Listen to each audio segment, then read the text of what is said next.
Hello, everyone. This is Travis J. Vernon, and welcome to today's podcast. One of the things that I have loved my entire life are pranks. It's not always as much fun when you have them pulled on you, but it's really fun when you're pranking others. This is something that I still do, and some of my coworkers enjoy it, some of them don't. The co-manager from the store that I used to be at doesn't like the mannequins. He's always had a fear of mannequins. And one of the things he does every morning is he first thing walks into his office. So I made sure that I trained the staff that if it was a day that he wasn't closing and he was opening the store, they could set up a mannequin inside of his office, just inside the door.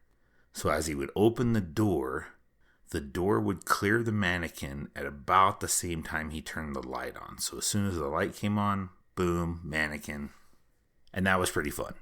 We've done that quite a bit. And in fact, I just got a text last night from 2 employees who were setting up the mannequins in his office. Now, because he figured it out pretty quick, he started being more careful. He'd reach in, turn the light on, back up, and swing the door open. Which is also funny because I've altered how he does things. Now, this friend of mine, we'll call him Chris, because I don't think he'd be happy that I talk about some of these things. I've played a lot of pranks on him. Some of them have been maybe a little over the top, but it's just because we're such good friends. But with the whole mannequin thing, he would also go in and check the dressing rooms every single morning. So sometimes you could not put one in the office and just go hide one in the dressing room. So when he went in to check the dressing rooms, there was a mannequin in there. I mean, it really doesn't hurt anything. Pretty laid back prank. Well, he's a Yankees fan and he doesn't like the Boston Red Sox. So a lot of times we'll put Boston Red Sox stickers on his truck or things like that. And that can be really fun. But one time I kind of made a mistake. He was getting divorced. He was having a bit of a fight with his ex. And he had one of those little stick figure families in the back window of his truck. So just for fun, trying to cheer him up, I cut out a little red circle with the red line through it and put it over the wife part of the little stick figure family. And then being ADD, I forgot that I did it. And he went to one of his son's baseball games where his wife saw it. All right, now I'm not going to lie. Now thinking back, it's probably better that it happened that way. But at the time, he was pissed. He had to try and explain that it wasn't him that did it. Poor kid. I say kid and he's older than I am. But pranking Wiz can be pretty fun.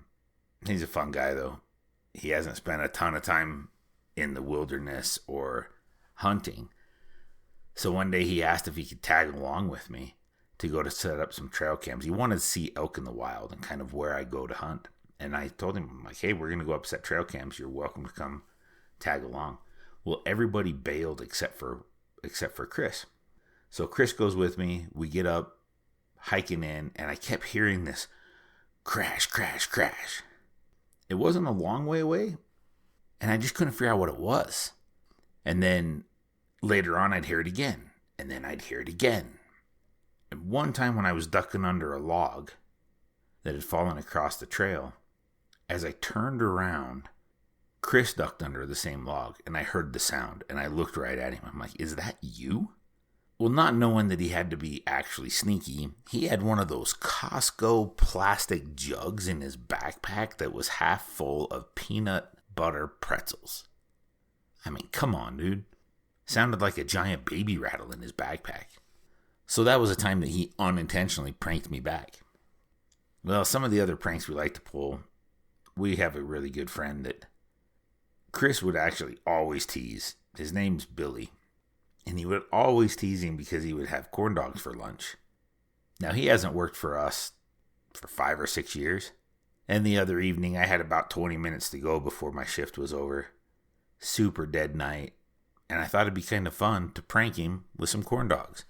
So I tried to sign him up for the Corn Dog of the Month Club, which doesn't exist. So there's a money-making option for somebody.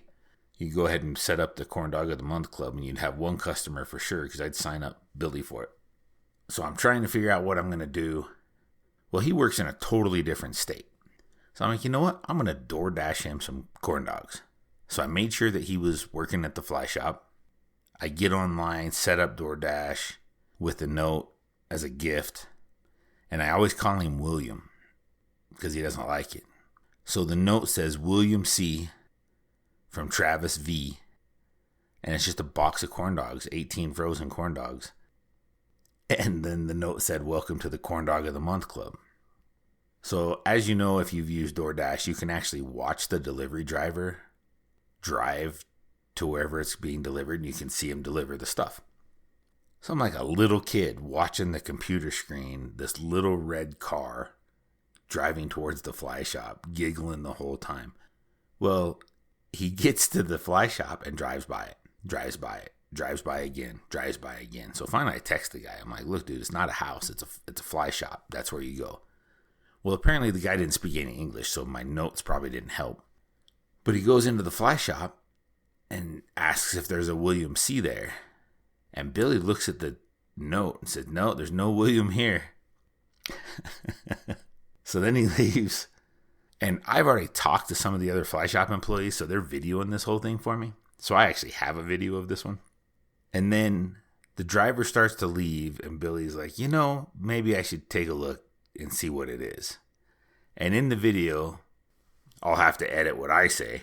He says, if this is Travis Vernon sending me some corn dogs, and he looks in the bag, bursts out laughing. It is corn dogs. That blah blah blah.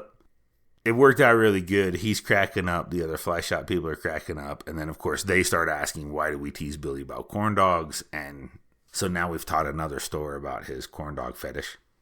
Some of the other pranks I've pulled on Chris, he actually goes by a nickname of Wis, W-I-S. And if you've ever used a computer keyboard and cleaned it or popped the keys off, you know how easy it is to change the letters around on a keyboard. Well, Chris types with the hunt and peck method because apparently he didn't have school in the part of New York that he grew up in. Because I went to school and we had to learn how to type. So I don't know why he types with his two index fingers. So I pop off the I and the U, especially since they're right next to each other. It makes it way better. So I flip-flop the I and the U. So his email is WIS@blank. His passwords, everything that he did that day, he kept screwing it up. Because now instead of typing WIS, he types WUS, which I find hilarious.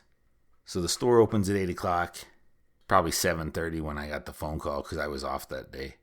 I don't know how you did it, but fix it and fix it now. Like, are you out of your mind?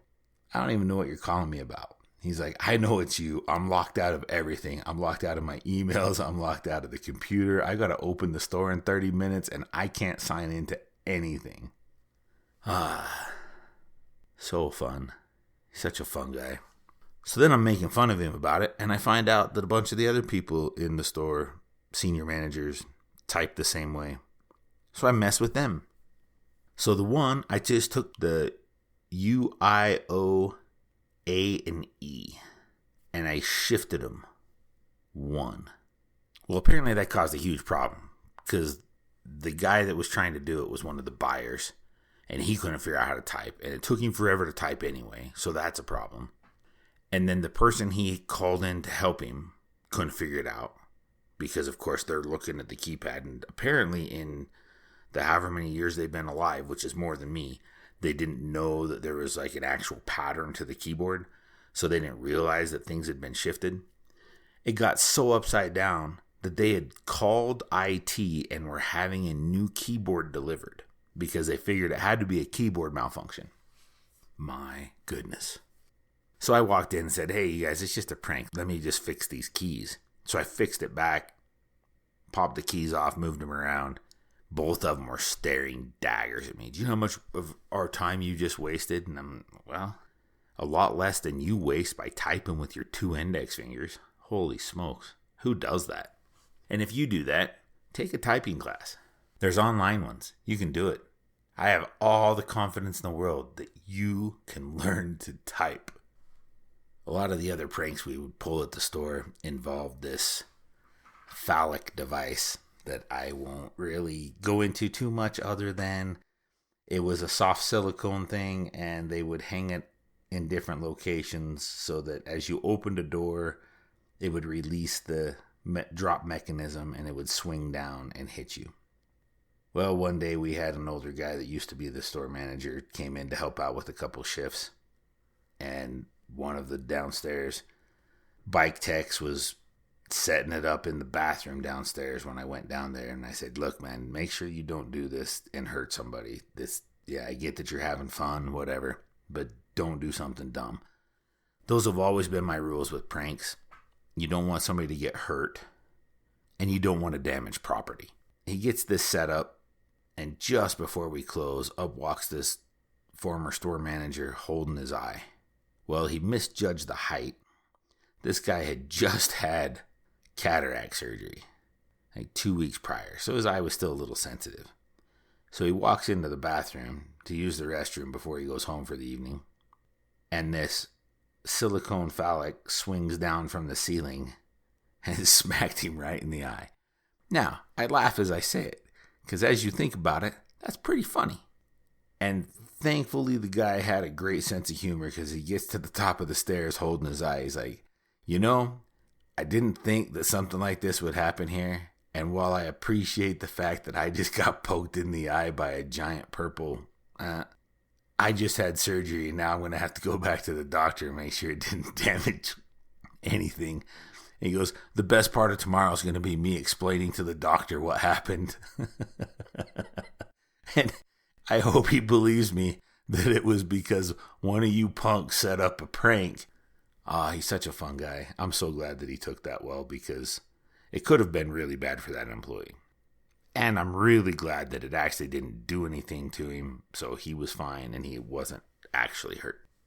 So then they set that up one time on Chris, so that as he opened his office door, it would hit him.